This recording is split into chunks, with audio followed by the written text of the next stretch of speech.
What's up, everybody? This is Phil Rogacki. And I'm Jared Abergina. You're listening to Two Tree Guys Podcast.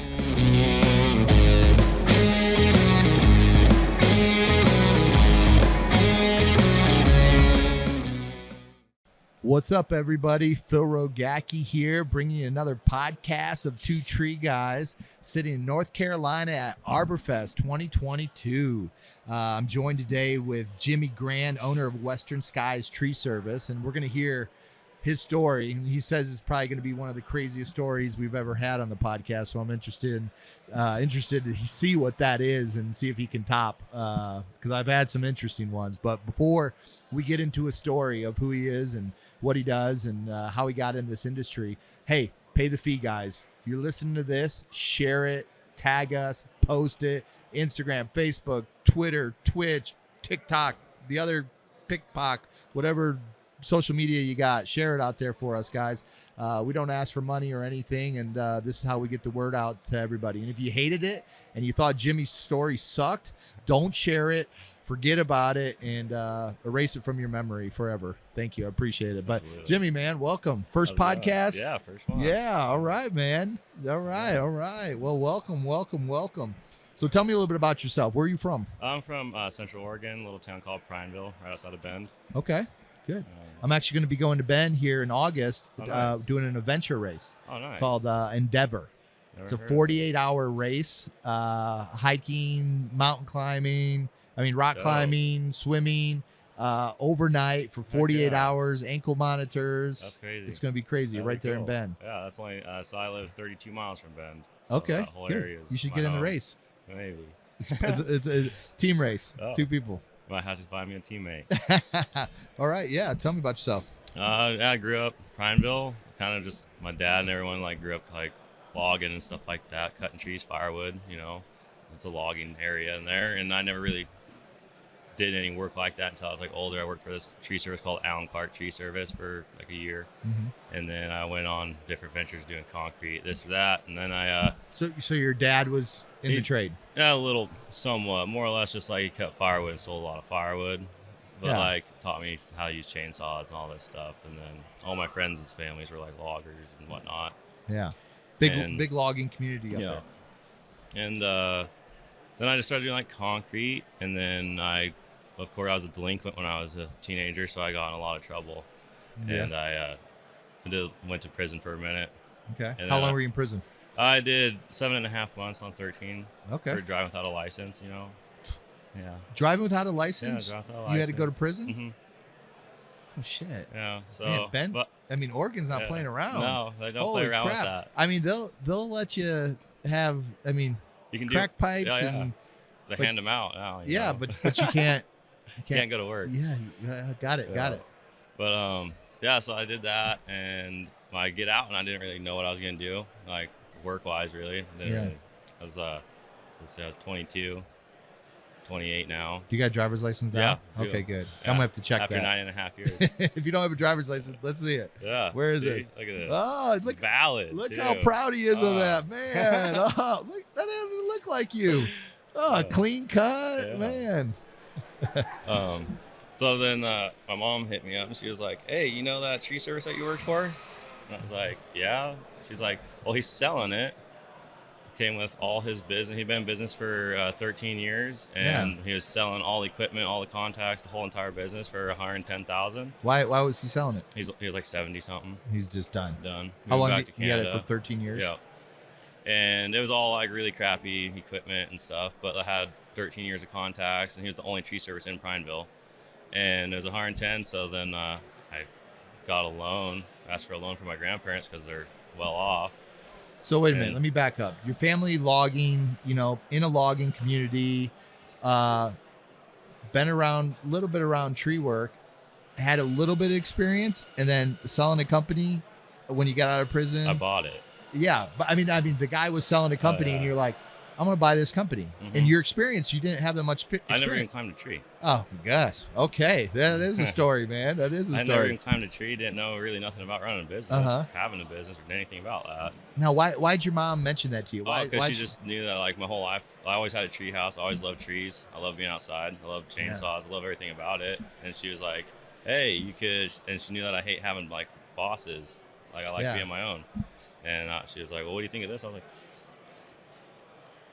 that seems pretty plausible. I think I could probably like that. Uh-huh. And so I just dove in head first, not knowing anything about it, and started watching videos on YouTube. And I taught myself how to climb trees from YouTube. Now, was this before or after you asked your grandparents for money? Right after. So they hand me the money, and they're like, how'd you present it to them? Hey, there's a business for sale.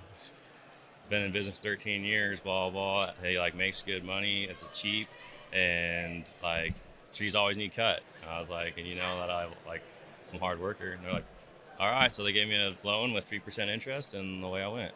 Nice. Thanks, Grandma and Grandpa. Yeah. So Shit. then I started watching every tree video possible, August videos, and Trevor Ahern videos.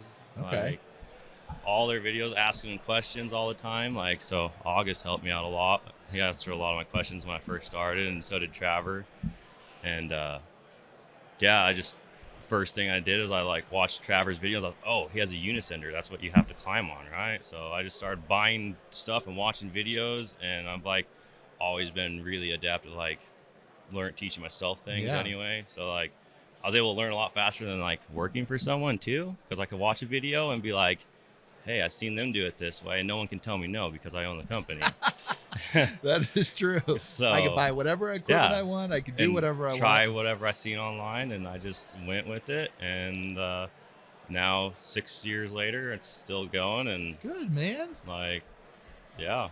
So what? I mean, that is pretty crazy to just get out of jail, go, all right, what am I going to do here? Mom says buy a tree company from a loan, and 6 years later, still you have a successful tree company. Yep. You know, because making it past the first three, what's the percentage? It's like 85% of all small businesses fail before 3 years for that. And then I'm like, I even like upgraded to a new bucket truck. I have a brand new chipper, BC 1500, a CTX 100. Like I got all the things too, so it's like it worked out really well in my favor, so good.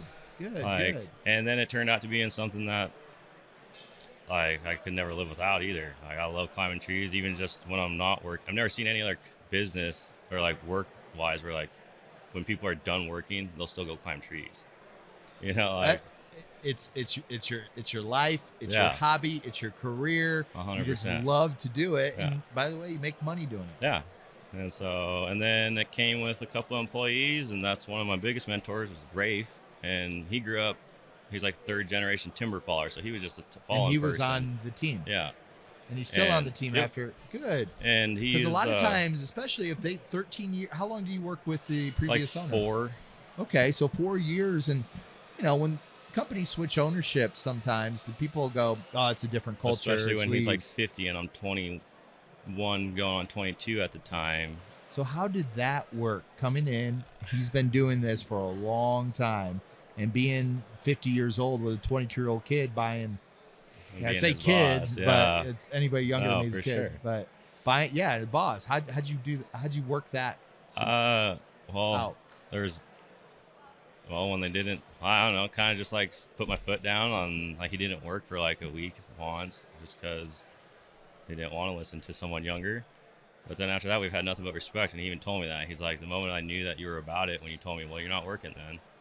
And then he came back, and then we've been best friends ever since. And best friends. More like a dad almost. Like he's taught me everything. That's good, man. That's good. Where's he at right now? He's in Prineville. Yeah. In Oregon. Yep. Okay. Born and raised there? He's from Montana originally.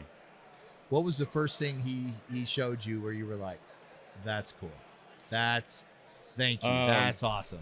Well, I was falling a tree, and he was wanting to turn it right. And so, he did the Humboldt, but then on the, like right next to the face, he put a bunch of like lines about like a foot in, like cut in, bar width, like probably like 10 inches in or so maybe. And then barred down at least bar width, and did like 4 of those, kind of like make a little accordion right there. Okay. So almost kind of like a scissor wheel. And so it holds, all your hold wood will kind of pull from the stump, and it crushes everything in front of it, so it'll turn it to the right. And so like he showed me a bunch of things that like only like the real old timber fallers know. Because when I went to like the art of falling timber, even Roy was like, oh yeah, the things that you've been taught, he's like, are taught by someone that's like very good. And, like, he'd been doing it for 25 years professionally, Rafe has, and he's third generation timber faller too. So Wow. So he's just been around it his whole Yeah. life. So why did he come work for that company? just it was easier on his body. Yeah, it's hard out there. Yeah. Hard out there. That's pretty neat. So working with him, how many guys you got on your team? I had 5 originally. Now it's kind of in a weird process because then I moved out to West Virginia for a little while and had my business there, and then opened up one in West Virginia, trying to in a way, but then like things happen, so I'm just gonna be going back to Oregon Gotcha. So are you in West Virginia now? at the moment for about another 6 months. And then you're going to go back. Mhm. So is Ray running the company back there? Yes. Nice. Good, man. So what happened with Virginia? Why didn't it work out? I married the wrong person. Okay. So it wasn't the business, it was the marriage? Yeah. Gotcha. Yeah. Gotcha. But hey, I mean, starting another company somewhere and having two, I mean, it's not easy. No. It's not easy in any sense. No. But man, kudos to you Tried. for stepping out there and doing that. Now you're going to open up other locations in Oregon?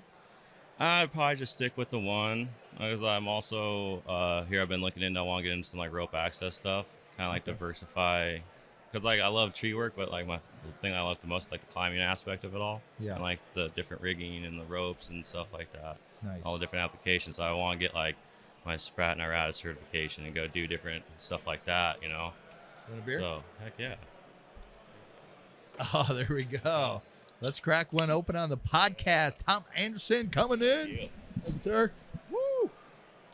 Oh, Pabst Blue Ribbon. Can't beat it. Guys, cheers, Cheers. man. I'm sitting here with Jimmy from Oregon, drinking a cold beer and Can't beat talking about tree shit. But yeah, This was my grandpa's beer, man. I grew up on this beer. grew up on hams. Hams? I Yeah. don't know if I ever had a ham. Never had a hams? No. Bob, you had a Yeah. ham before? It's a ham sandwich I Yeah. have, but oh man. So what's the future hold? The rope access, what's the Yeah. plan of getting into that? I'm gonna go get I got a week-long course where I can get both Irata and Spratt certified in once. It's like quite a few different locations. I think I'm gonna go do the one in Atlanta because it's pretty close to me Gotcha. from West Virginia. And then after that, I think I'll just find I have to go get a job though somewhere with someone and get like 1,000 hours to get to like level 2 because I want to get to like level 3 Mhm. eventually, so that I could have like my own rope access like business kind of. You know, That's awesome. But That's awesome. there's a lot of things I want to do. I'm young, so Dude, you're doing it, man. I mean, let me tell you, you got a pair of cojones of getting out and getting a lot. Did you pay back your grandma and grandpa? yeah, Yeah. Good, pay man. back. Paid them back, started a company, out of jail for not having a driver's license, which is crazy, to going to Virginia, starting a company, and now getting into other stuff, man. Yeah. It's going to be interesting to Yeah. watch you over the years and Yeah. meet you at all these trade shows and see in 5-6 years where you're at. So, at that time of, starting a business, doing all this, to where you are now, what kind of wisdom or tips from the top that you can share and give the listeners out there to maybe help them out in life or Yeah. just in business? I'll tell you mine too. The 2 that I kind of live by, well, 3 that I've lived by kind of forever now. It's like, if you believe, you receive. If you doubt, you go without. And then, as long as you're alive, you should be smiling. And no matter when life's bad, it's still good. So you always just make the best out of everything. Life's always good, even when it's bad. That's good, and man. then Rafe, this one's one of Rafe's that has always stuck with me. He's like, you never stop learning. He's like, even at 56 years old, he's like, I learn things from you daily.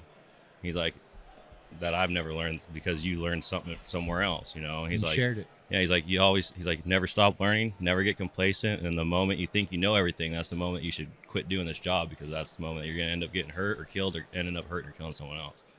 Guys, that go back 30 seconds and listen to that again. That is a lot of wisdom right there from yourself, from Ray. And it is, you get complacent. That's when you die. Yeah, and when people think I'm the best and nothing can happen to me, I've been doing it for 40 years, Yeah. Whatever. Or even people have been doing it super small amount of time, and they think nothing can happen to them. or that they're so good that accidents don't happen. So it's like the moment you think that you know everything, or like you don't want to learn something from him because, oh, he's only been doing it for a year or whatever. But it's like, man, I'll listen to a 5-year-old. You take what you know, take what you need, and leave the rest. You don't have to take everything what people say. So you just like, maybe they said, because maybe they heard from someone that was way better than you, that you've never gotten a chance to meet, and they picked up on it and gave it to you. So like, it never matters how old, whatever they are. It's knowledge. Knowledge is knowledge. It's knowledge. Yeah, doesn't matter where it comes from. And learning, you can learn what not to do too, not just 100%. Learning what to do. Of going, I know not to do that. Thank you for teaching me. For sure. Well, Jimmy, your first podcast, man. First person I had a beer with at the show doing the podcast, because originally the podcast was 2 Tree Guys and a bucket of beer, but it was such a long name, we just got rid of bucket of beer. So now it's just 2 Tree Guys. And then we always couldn't have a bucket of beer. So, awesome. Cheers to you, man. Cheers to you guys. A lot of wisdom coming from Jimmy here. If you like the show, share it. Share it out there. Give the knowledge. Pass it on to somebody. And like I said, if you guys don't like it, just email Jimmy and tell him it sucks. Or what's your Instagram? Jimmy Hunter Grand. Okay. Yeah. Cool, man. All right, everybody. Remember, hey, continue to elevate the standard of our industry through education, training, and innovation. We appreciate you guys. Have a great day. Bye.